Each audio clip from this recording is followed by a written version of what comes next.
cadence now. Yeah. I'm just waiting for it to load.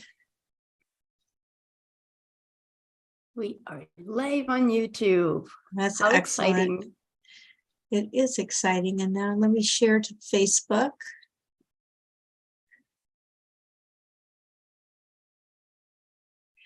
And say live with Séverine.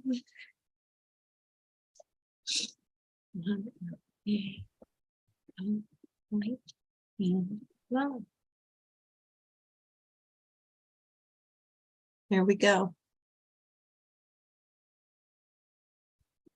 Beautiful. All right. Here it is. Yeah. Here we go. Beautiful. Well, welcome back to this segment of A Day of Light and Love 2022. And I am really excited to be here with my friend Séverine. We are in two different locations. She is in Europe. I am in North America. I'm in the US. Near Chicago, you are in Belgium. Yes, I am. Is it pronounced Ghent? Ghent, it is, yes. It's Ghent? my hometown where I was born and raised. Yeah.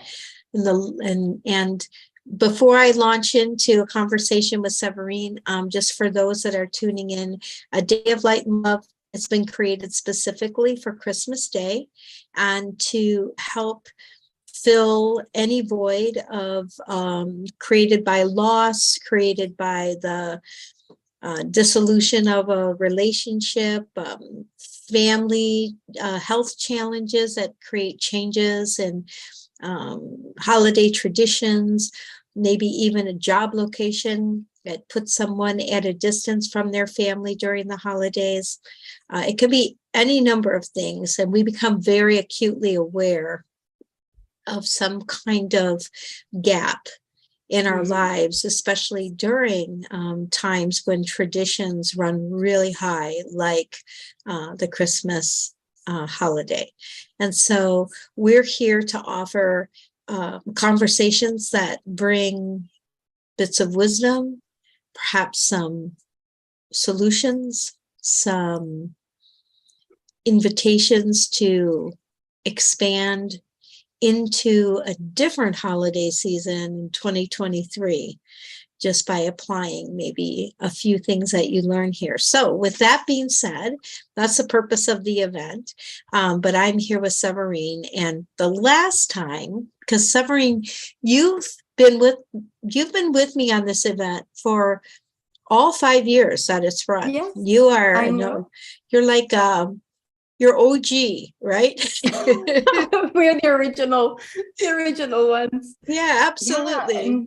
Yeah, it's been such a blessing, and I can see my own evolution over these, well, it's 6 years in all, but over these 5 sessions, it has been such a blessing to be able to look back where I was at Christmas time 6 years ago when you started this. And I was so honored that you invited me to come on board and join you on these talks. And I was still in Mexico back then. I was going to say, this is the first time that I've had a conversation with you that's for this event.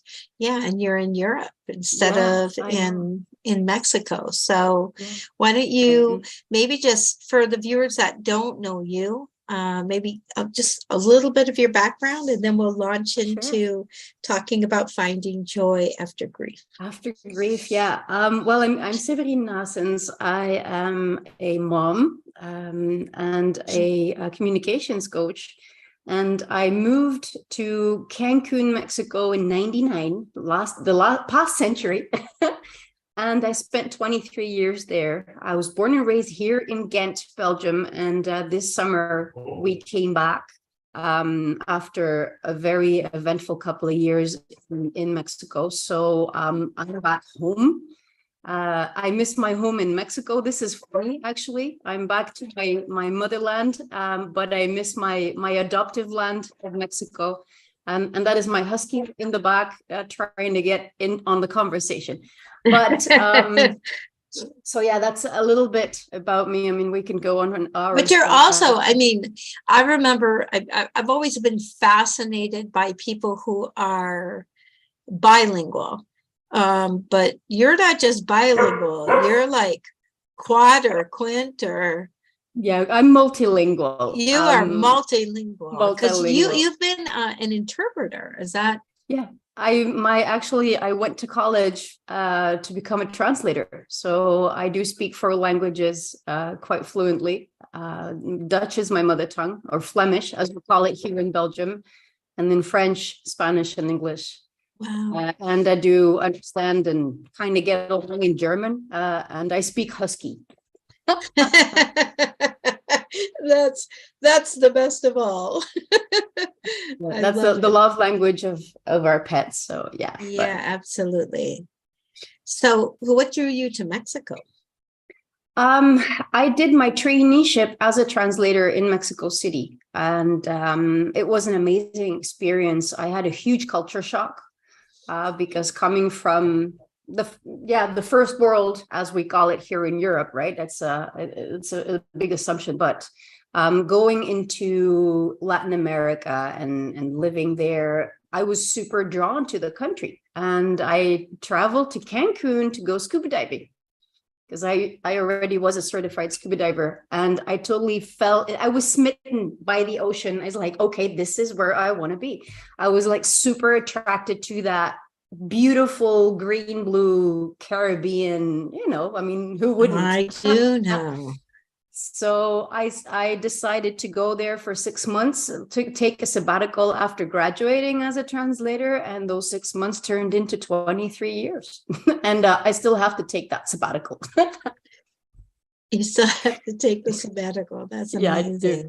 And in the course of that, you became a mother. I married a wonderful Mexican man. Our marriage, the result of that marriage is my now 15-year-old daughter. Unfortunately, our marriage did not work out. So after 10 years, we went our separate ways. And then 6 years ago, I met my second husband, married, very different marriage. And unfortunately, 18 months ago, he passed away. So that was a very short-lived, intense relationship with all the ups and downs that come with it, but in a very short time span, ending in what many would call a tragedy, what I would call, the natural things of life and what my path has for me. So here we are. 18 months later, dealing still with grief. It's not something, right? You know that it's not something that you just, okay, I'll take my grief hat off and just leave that aside. No. It is something that becomes part of who we are. And it has been a very intensely growth boosting event, if I could say so. So yeah, I think it's intensely personal. Oh yeah. Grief is, I don't know, it's like a cloak. I don't know. I don't think it's a phase. I think it's you live with grief, and grief, there's mourning, mourning, there's mourning, there's the heavy early stages of grief. Grief can transform into wonderment, I have found. Yeah. But it can also catch you by surprise. Oh yeah. And choke you up now and then. It does. And it comes out of nowhere with no warning. No. And you can be doing your groceries. You could be enjoying a movie, you could be having a conversation with a stranger, and it will just hit you, like you say. And it's interesting. But I have also learned that grief or sadness, that entire array of feelings is part of human nature. It comes, like, as we know, joy and excitement and ecstasy, grief is like the opposite side of it. but it is part of who we are. And we deal with grief a lot more than we actually think. People will say, yeah, well, you go through grief when you lose a loved one, but you go through grief when you change jobs. You go through grief when you move from one house to another. You go through grief when you leave a wonderful vacation. Grief is part of our day-to-day emotions, but the thing is, we've got it like super categorized. It's only something you do when somebody dies, right? Or we go through grief when we separate, when a relationship breaks up. That all of that holds grief.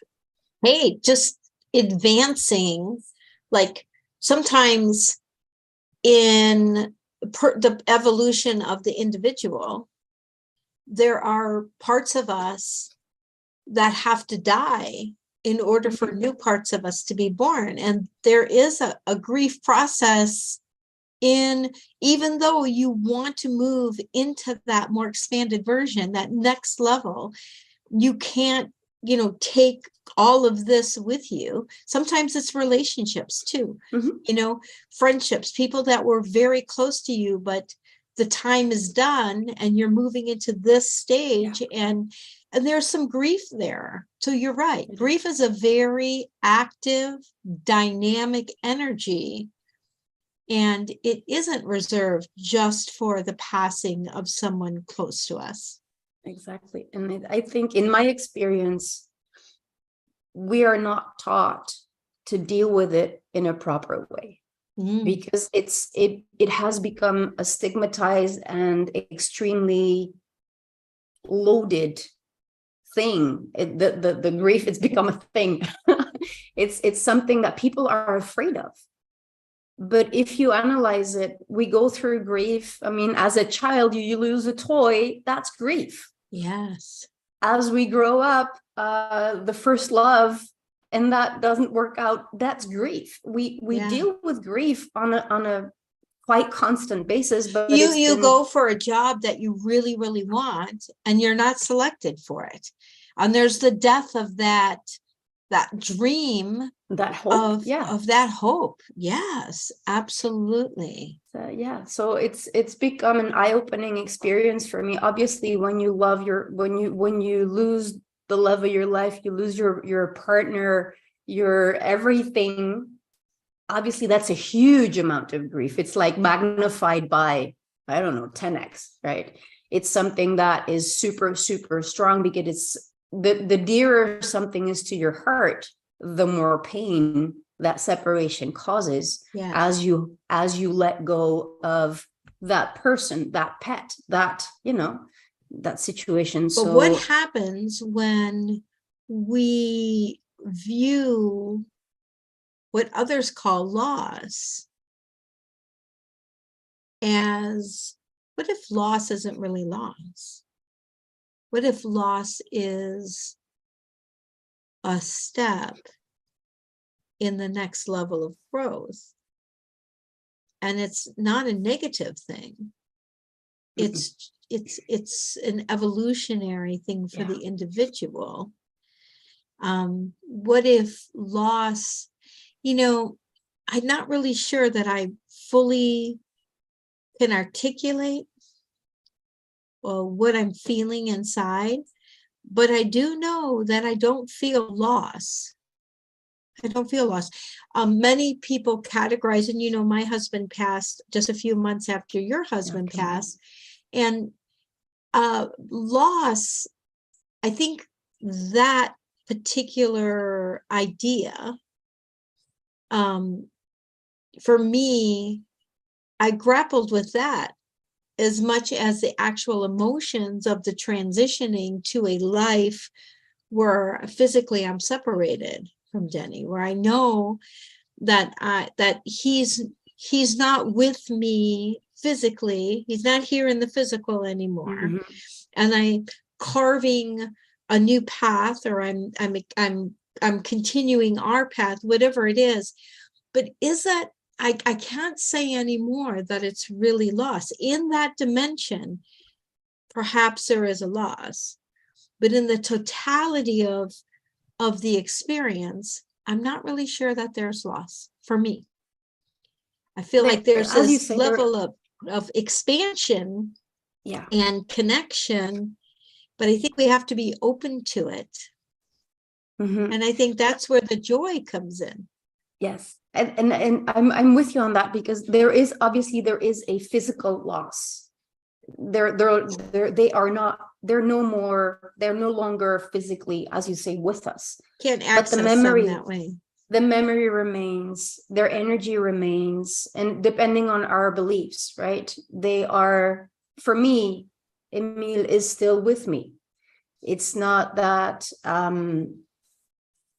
I'm stuck to that, but he has transcended. As we say, they transcend. They go into a different realm. Whatever your belief system is, they are no longer physically here, but their memory exists.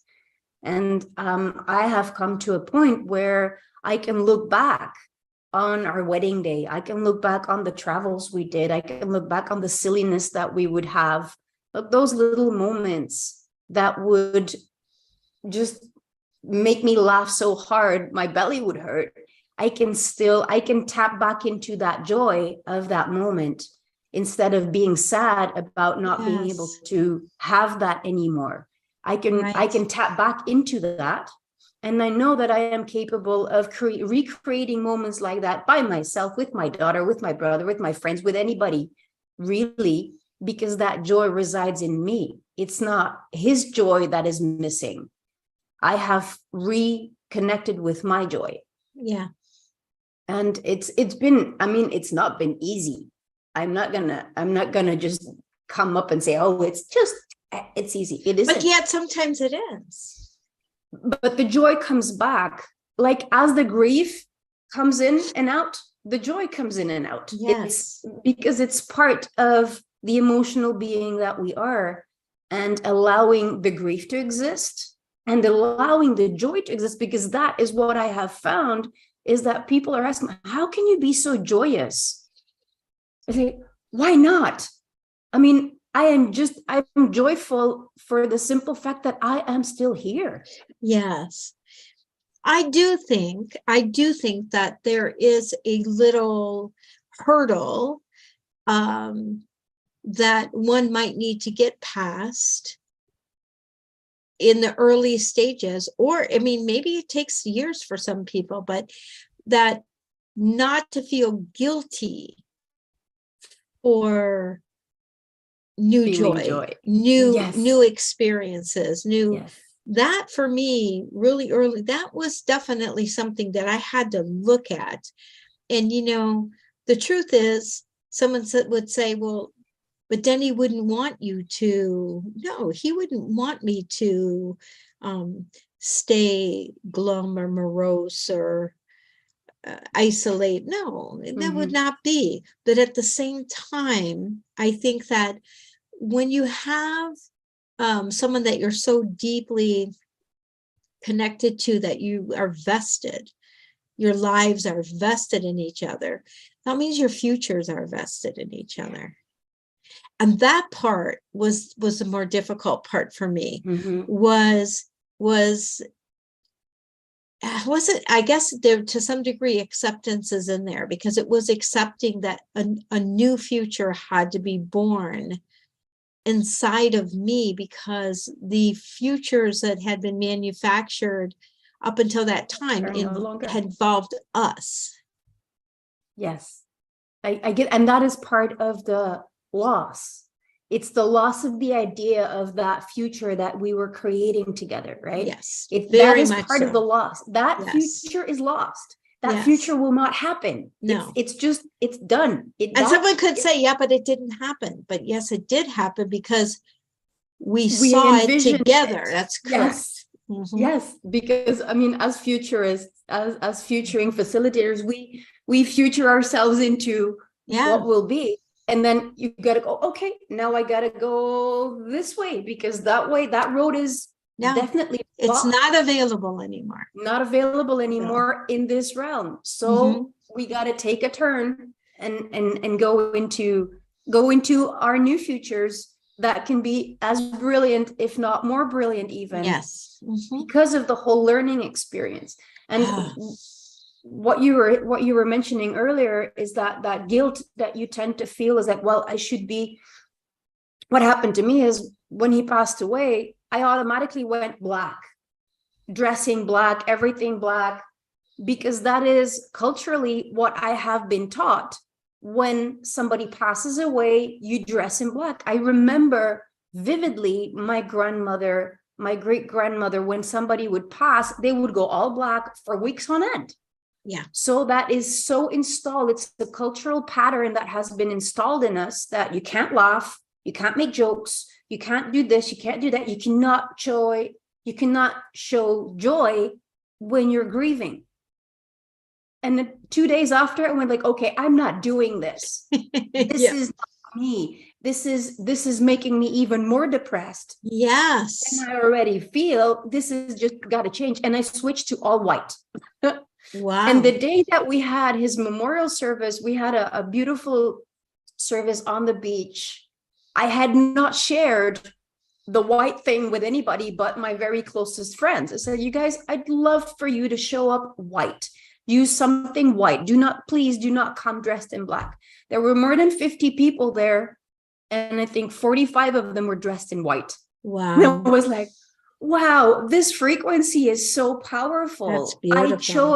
I made a conscious choice to tap into the light, to tap into the joy instead of the gloom and the darkness and the sadness. That's so important what you're mentioning there, because one of the things that I have learned is I became aware of triggers. And sometimes triggers are just cultural things that, people having to revisit, how are you doing? Like the whole, like, how are you doing?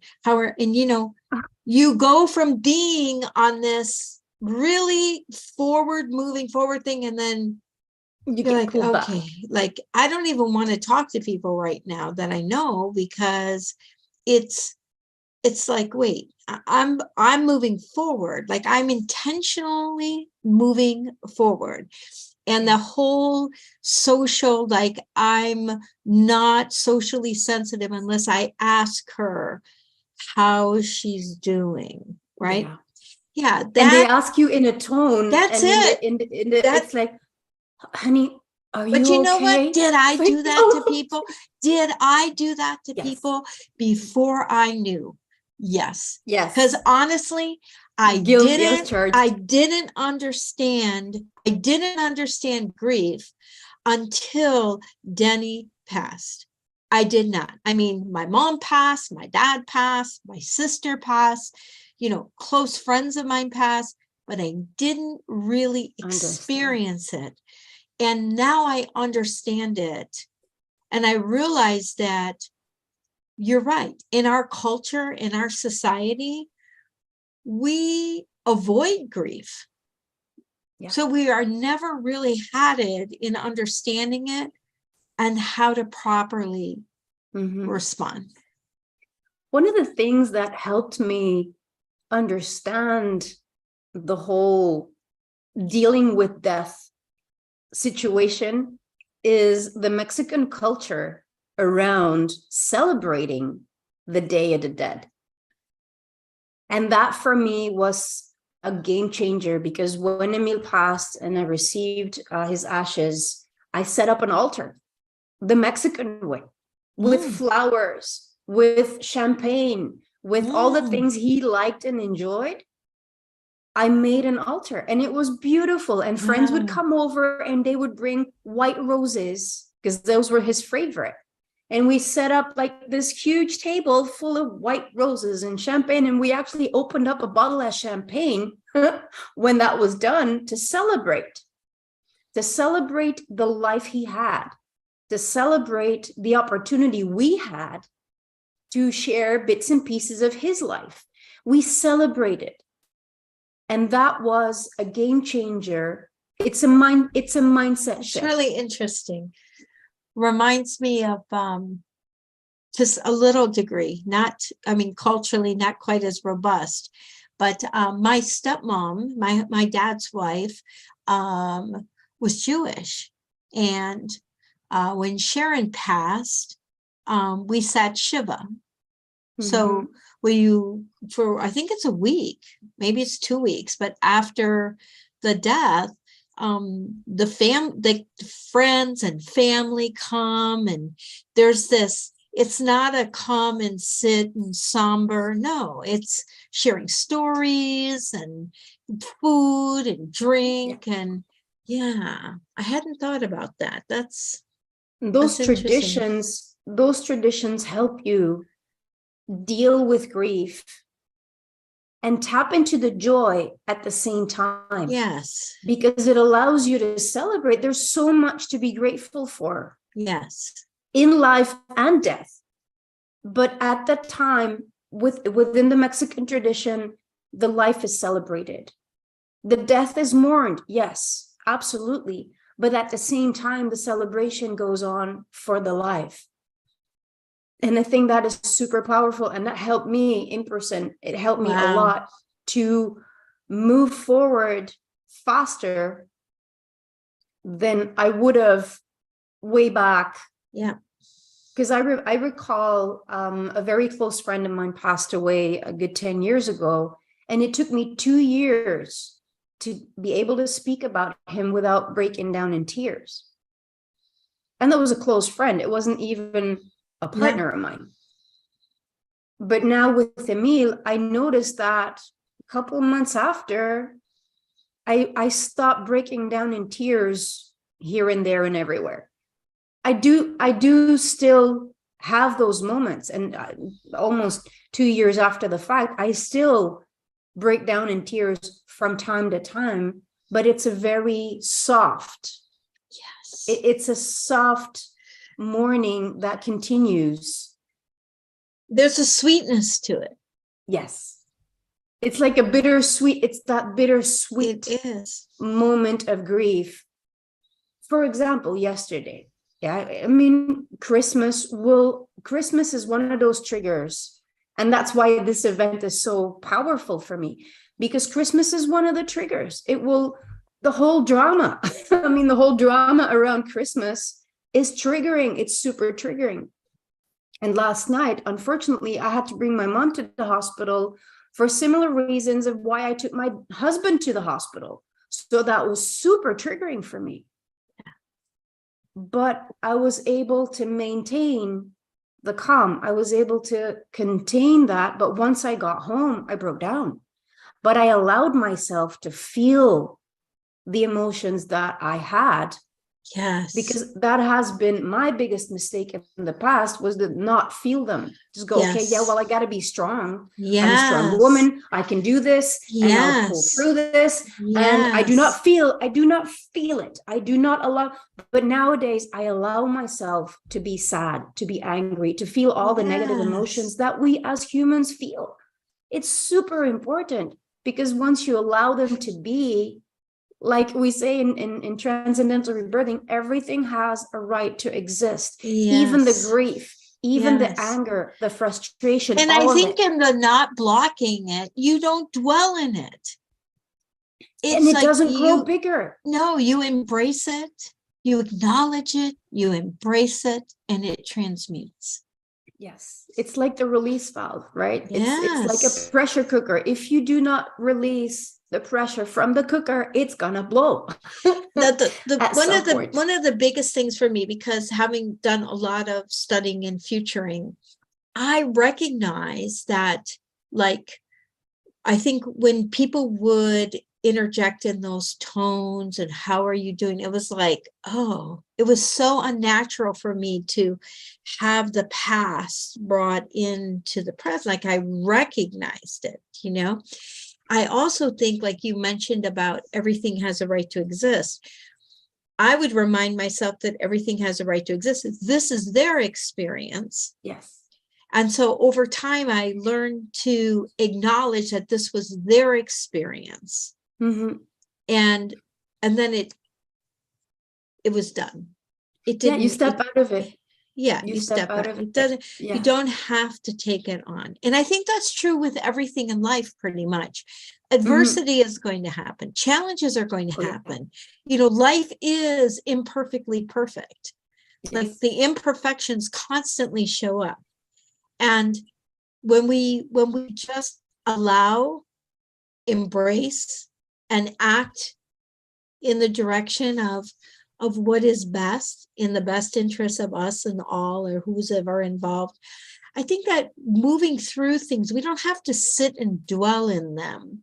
Mm-mm. And for someone listening in on this from the perspective of having gone through a significant loss and they're at Christmas, this isn't just, I wouldn't say there's nothing Pollyanna-ish about this conversation. I mean, we have both experienced some pretty deep levels of grief because of the significance of the partners who've transitioned. But I will say that moving forward, being like I think acceptance is a really big thing. And sometimes it's accepting for today, just taking an action. Like one thing that I learned when grief started to be overwhelming, nature was a huge salve for my soul. Just like last winter, you know, when the days got longer or shorter and darker, It's dark. and that was, and then, you know, evening time was when we might be together a whole bunch during the day, but evening time was when we slowed down and there was a lot of quality time. And so, but I found that shoveling snow, as crazy as that sounds, was one of the greatest elixirs for my soul. You put me outside. It put my dogs running around. They were all excited I was outside at all, but it put me in nature and it put me breathing and it put me moving. Physical activity. There's something in engaging in, it was my son who said to me, Mom, 20 minutes of cardio is not going to be enough. You need to get up to at least 30 minutes because that's when the endorphins will be released. Yes. He said that just do that one thing and that's going to help with your grief. And he was absolutely correct, because I think that there's some band of fear that grief can linger in. And I also think that the band of wonderment, grief can linger in. I think that the difference between the two is the amount of responsibility that we're taking to keep moving. Yeah, and I'm happy that you started moving as well. And I did too. I mean, after he passed away, I started practicing martial arts. I just went completely out of my comfort zone. I'm going to learn something new, because when we learn new things, we create new neural pathways in our brain, and releasing those endorphins is super, super important in healing. Because if you do not create those, you stay stuck, and you literally stay stuck. And that is why movement is so important, to create those endorphins and everything else that goes on in our brain, learning new things, taking up some challenges that you said, well, I wouldn't have done that before, but go out and do those, and it will help you focus your mind on something different. Moving furniture around, rearranging it, right? I rearranged the whole house, basically. I know. And purging and cleaning rearranging, cleaning, giving away furniture and bringing in something new. Yeah. And it becomes, you get these little moments of excitement that spark joy for you. I mean, as women, who doesn't love to go shopping, right? So getting something new, a little piece of decoration, even if it's just a plant or something that you say, okay, I'm going to bring something new, bring some new energy into the house, and get some of the old stuff gone, not necessarily of letting go specifically of everything, not No. necessarily, but letting go physically of things is very symbolic as well of taking that next step in moving forward. And it's very important that, and I've caught myself saying that as well. We moved forward. We did not move on. It's not that we closed off that chapter and forget about them. They continue with us as we move forward. Absolutely. Their memory, what we learned, and the gratitude that has, for me, it has been an explosive amount of gratitude after his passing. I am so grateful to be alive. I am so grateful to have had the opportunity to be his wife. Yes. I am so grateful for so many, many things. I'm grateful for the cup of coffee I have. Yeah. Because we spoke a bit about this privately. Everything becomes so significant. There's a heightened sense of appreciation that I have for the smallest things. Yes. And then again, all of the drama becomes insignificant. Yes. Because we've been at basically the pinnacle of pain. Oh, yes. Absolutely. When you have been there, everything else becomes minor. And you learn to not sweat the small stuff. You learn not to sweat, and it's all small stuff. Yeah. There's a governor inside of you that adjusts it. The recalibration is an amazing thing. But I do think for me, there was intention every day. At a certain point, I had to become intentional to keep going. There would be things in the house that, so we have a sump pump. So in other words, we have a basement in our home, and there's a sump pump, which means it's a pump that if the water level starts to rise in the ground, because it's sunk in the ground, it pumps out the water so that nothing floods. And I just remember hearing this noise. I'm hearing this noise.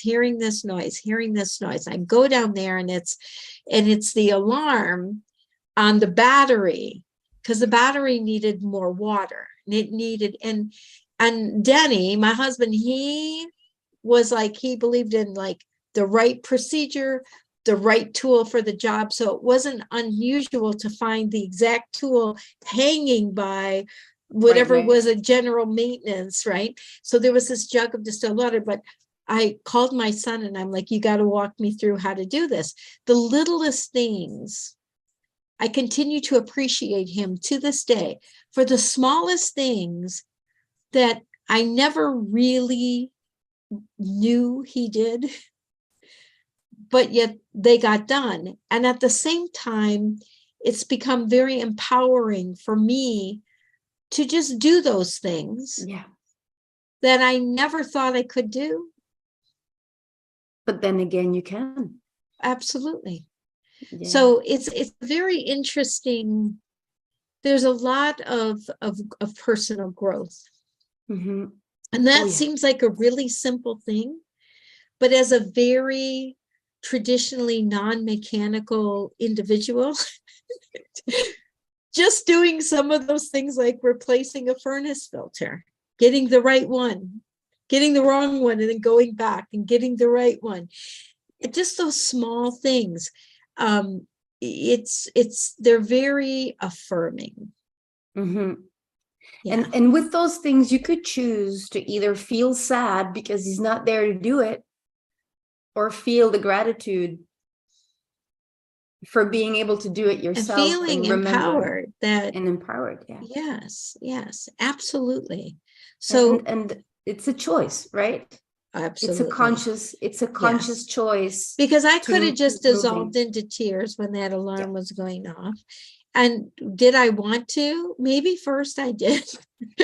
Maybe I wanted to, just like, help. But I've learned somewhere along the line that that's not going to get you very far. So not really. Figure out, damsel in distress is not a strategy. No, So, not really. not for a successful life. It has proven not to be really helpful. No. to, And to so, go there. yeah, so it's amazing too how we learn, I guess, how strong and resilient we can be, which births new levels of strength and resilience. Absolutely. Yeah, it's an amazing journey, you know, and I'm actually, this may sound really odd, but I am actually grateful. Yes. For these last 18 months. Yes. It's been so eye-opening. Yeah. And I mean, I was never going to come back to Belgium. And here I am. It was a total shift for me to take life by the horns and say, okay, this is what is going to happen. Yeah. And start creating a plan towards a more brilliant future for both my daughter and myself, so that we can move forward in a steady way. And being able to be back close to my family was one of the things that I realized I needed to do. Yeah.